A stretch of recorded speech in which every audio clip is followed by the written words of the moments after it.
শেখ হাসিনা আবার ফিরবে, এই ধরনের চিন্তা ভাবনায় আমাদের এই জুলাই চেতনা যারা ধারণ করি, যারা এই বিপ্লবে অংশগ্রহণ করেছি, দেশটাকে নতুনভাবে আবার স্বৈরাচারের হাত থেকে মুক্ত করেছি, তাদের এই চিন্তা ভাবনা নেই।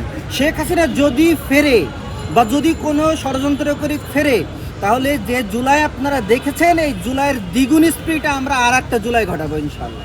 আপনাদের যদি এখনও মনে হয় এতগুলো মানুষের জীবন নেওয়ার পরেও, পঙ্গুত্ব বরণ করার পরেও, মানে তারপরেও যদি আপনাদের মনে হয় যে আপনারা দেশে এসে এখনও রাজনীতি করার মতন মানে পরিস্থিতি রয়েছে, তাহলে আপনারা দেশে আসুন।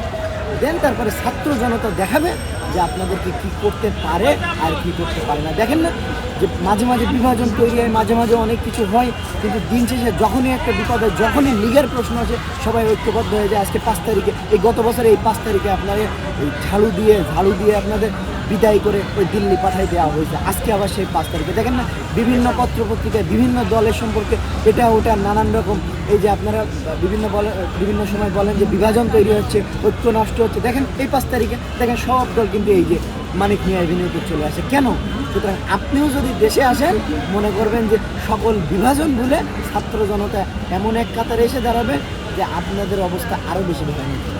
শেখ হাসিনা বাংলাদেশে আসবে, শেখ হাসিনা নিজেও সেটা বিশ্বাস করে না। আর যদি শেখ হাসিনা বাংলাদেশে আসে বা শেখ হাসিনার এবার তো তার জীবন নিয়ে পালাতে পারছে, আশা করি আগামীতে যে কোনো পরিস্থিতি হতে পারে।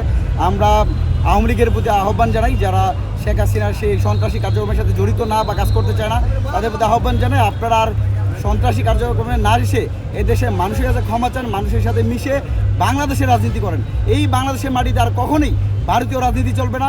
এই বাংলাদেশের মাটিতে আর কখনোই ভারতীয় চর শেখ হাসিনাকে এদেশের ছাত্র সমাজ মেনে নেবে না।